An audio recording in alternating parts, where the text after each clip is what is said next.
the more we agree. Well, there's one thing about having a disagreement. As long as the other person that's wrong knows they're wrong, it's fine. Tell my wife that all the time. Kurt's you can never disagree wrong. as long as you understand you're wrong. I look at it this way: if you're in a disagreement, that is a great opportunity to learn someone else's perspective. Perspective is a crazy thing, man. Yeah. It truly is. Yeah. Like everybody sees this world in a different light. Everybody. Doesn't matter what it is. And some of us might agree and align on some things, but there's going to be things we do not align on. I think 10 years ago, if me and you would have sat down for this and he asked a bunch of industry questions before you were the tournament director you are now and worked in the industry like you did, before I think there would be more. Sure. Because I feel like over time, the more you worked in the industry, and it was not so much that he didn't know. Well, it was that you didn't know. I was more involved in the industry, seeing that backroom stuff, seeing the selfishness, seeing it's all the stuff I didn't want the industry to be. Yes. And there was a lot of disagreements at that time, but the more that he worked in it, it's like he caught up. The more you see it, like especially from my standpoint, working with head to head the way I did, and you see the ugliness of what the industry is. Yeah. And my comment that you're going to clip, and I hope you do that. I hate the walleye industry. I truly hate the walleye industry. The walleye. Now, do you understand the context of that? I hate the walleye industry. I'm not saying I hate the anglers. The walleye anglers and the bass anglers, we're all the same. Well, we're all selfish assholes when we need to be. The industry itself in the walleye world is controlled by one group, and it's absolutely crashing it into the ground. As fast as that plane can go this way, it's on its way, and it's gonna hit the ground eventually. I've watched it in bass fishing too, and it's taken some other people to get popular and things to change to reel it back in. But the difference there, I think the biggest thing in the walleye industry is it's been so dominated, and it is by locals, because I'm going to say local as in you only ever fish in Wisconsin or Minnesota. Well, I mean, there's really when you talk to the guys that are walleye fishermen that have went to the Bassmaster Classic and have seen how big that is, they realize their place in the greater sport fishing industry. Right. That it's not as big as they thought it to be. And unfortunately for us and where we live, we're one of the major financial walleye markets. Which is, and guys think like walleye fishing that much so big of the industry. And it's like literally that much. You're barely big enough to truly matter. Like crappie fishing is bigger than you. Like just think about that. A jig and a crawler, nobody makes money on that. Nobody makes money on it. Yep. And at the end of the day, when you're talking about sponsor dollars, that's not derogatory saying no one's making money. There's a crawler guy making money. Yeah. The Northland Tackle 12 or cents. the local guy that pours jigs in his garage and sells them to all the bait shops making money. People are making money. Right. But they're not making bass money. But they're not making the scale's different. Right. They don't realize how small that market truly is on a national scale. The problem with the industry is we can all agree Bassmaster's the pinnacle of bass fishing, right? Yep. Then the NWT wants to be Bassmaster, but they don't want to earn it. What I mean by that is they're owned by White River Marine. Plain and simple. Yeah. White River Marine, the group that is running the walleye industry right now, is killing it because they bully out everything else. Yeah. Competition's a good thing within any industry. Without competition, nobody's pushing themselves. Yeah. The difference between the bass industry and the walleye industry is the bass industry wants to grow. They want to continue to grow. They want to be innovative. They want to grow, right? There's 8 gorillas in the room all vying for who's the biggest gorilla. You have the stars. You have the faces, the names of the sport from all the way back in the day to Kevin Van Dam to who we have now, right? Yep. And in 5 years, there's going to be new names. There's the Nuts, right? The Nuts are going to be the pinnacle of the sport here in the next 5 years. Name me 5 walleye pros. I can't. Can't name me one. That's the problem. Yeah. Right? I can because I know the industry. Yeah. And I could name you 3 and 2 of them don't fish no more. the walleye pros, there's maybe, I say a pro of guys that are making a true living in the industry, that are not working besides in the industry. There's not a lot. There's maybe a handful in the country. Not to mention, if you take so there's PWT. That's gone. PWT. Okay, PWT. So there's AIM.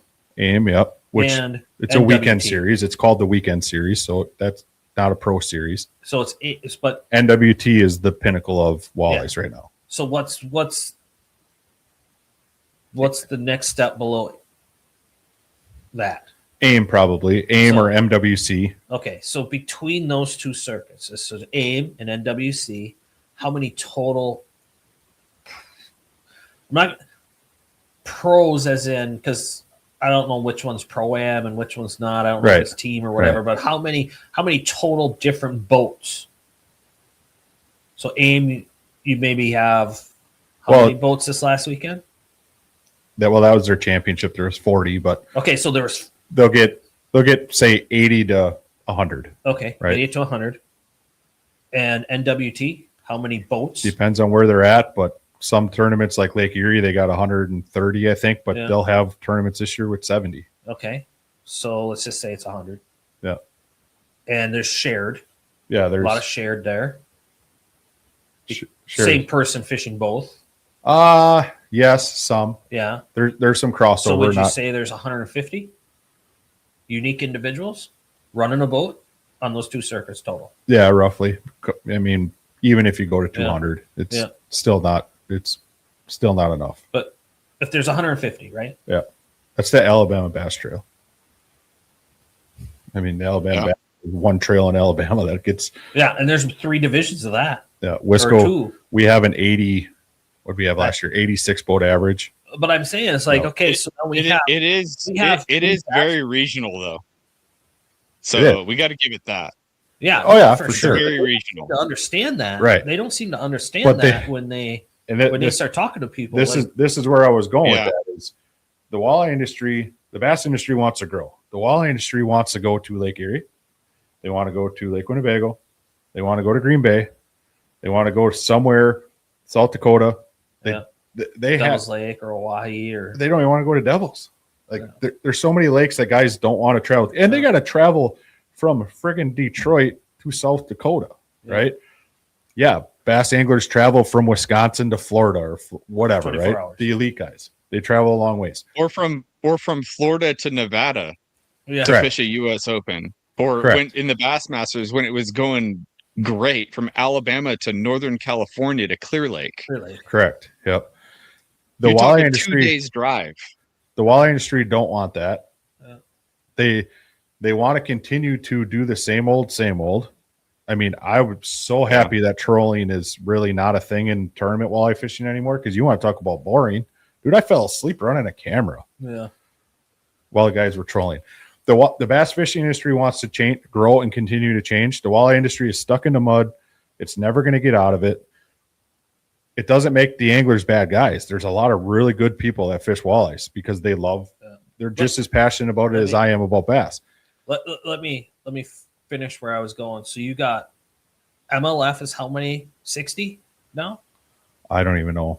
I don't think it's the BPT. The BPT I think is 60. 60, and the Elite Series is 80? 100. 100. So that's 160 anglers. Yeah. Now, in bass fishing. But what about the NPFL? Well, then you have the NPFL. That's 100 on top of that, right? That's another 100. Paying $5,000 entries. If we just take the Elite Series and the BPT, right? 160 anglers. Let's just say walleye's equal. You got 160 anglers fishing professionally as bass fishermen, and I bet you half of them cannot professionally fish. They are still working some other type of job, side hustle, this, that, or the other. Bass fishing is X big. We're not even talking about the NPFL added in there. Those guys at that highest level, which I enjoy NPFL watching it because whatever, but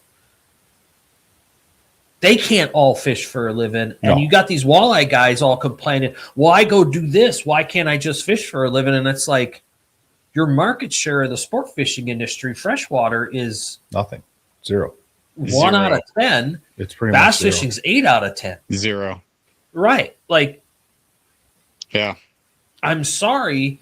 And then they don't want to get rid of live bait. And it's like, that's the dumbest thing I've ever heard because they have to get they gotta get rid of live bait. The walleye industry. We did it with the Pro Walleye series that year, and it was awesome. Like Berkeley loved it. The sponsors loved it. All the companies that we had with us. But on the same hand, Berkeley also told us, you're not getting any more money unless you double our walleye sales. Double. What? That's what I was referring to before, where I'm like, Kyle, I want you to bring a printout of that email for the next time we have a podcast. I mean, that's hard to do. Return on investment is one thing, right? Yeah. I try really hard to give everybody that sponsors Wisco to return on their investment somehow, because I get it. I can't double anybody's. I'm not going to say that's impossible to do, but that is really hard to do. I will say this because of the market that you're talking about. You're talking about such a regional market, such a small market. And it's possible to double it. The walleye industry will not let go of live bait. Well, that's if every tournament would ban live bait, then it's possible. So that's until then it's not possible. So, but then all the anglers will go away. So, when he was told this is before. This was like at the beginning of forward-facing sonar in the walleye series. Yeah, right? That was the beginning of it. They were like guys Josh did good with it. Yeah, guys were doing it, but it wasn't. But it was the beginning of it. Nobody had 2 power poles yet. Nobody was. Nobody was straight scoping. It was your circuit was a 1 rod thing, not a trolling thing, right? You could have 2. You could have 2. Yeah. Because everywhere you went, you could have 2. Yeah. Except Minnesota, you can only have 1. But really, Minnesota, if they wanted to troll Minnesota, they just had to use 1. Yeah. But so anyway. It's like, all right, I hate to say it, but if you look back and seen how the industry's changed because of the forward-facing sonar and what we see from these younger walleye fishermen, forward-facing sonar, in my opinion, has helped the walleye industry way more. I feel like walleye fishing went from we're going to pull boards, we're going to do this, we're going to do that. Well, got way more guys using plastic because of that forward-facing sonar. But ultimately, you know why? Jerk baits. Because everybody wants to eat a walleye. Yeah. But everybody wants to eat a walleye. That's why they want to watch. That's why they want live walleye fishing, because they want to learn. Yeah. Like we all learned in live bass fishing how to catch them. They want to learn how to catch them so they can eat them. Yeah. But on the bass side of things, it's shrunk the diversity of techniques with forward-facing sonar. Yeah. So you've seen walleye open up to a whole new realm, and you've seen bass fishing sort of shrink. Unfortunately, hindsight 2020 here.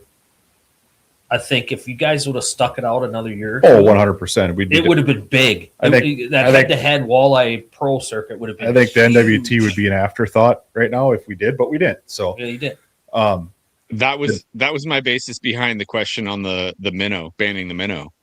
What should we ban it? That was an industry question. Yeah. Well, you can't. And neither of you took it. Neither of you took it that way, but it's hurting the industry. I took it as an industry question, but it's never gonna. It's just you can't ban it. I know it's impossible. It was a hypothetical question, but what makes the minnow and jig head so? Like it's here, or here, it's like, okay, in the right circumstance, it's here. But when you add forward-facing sonar, it goes here. Yeah.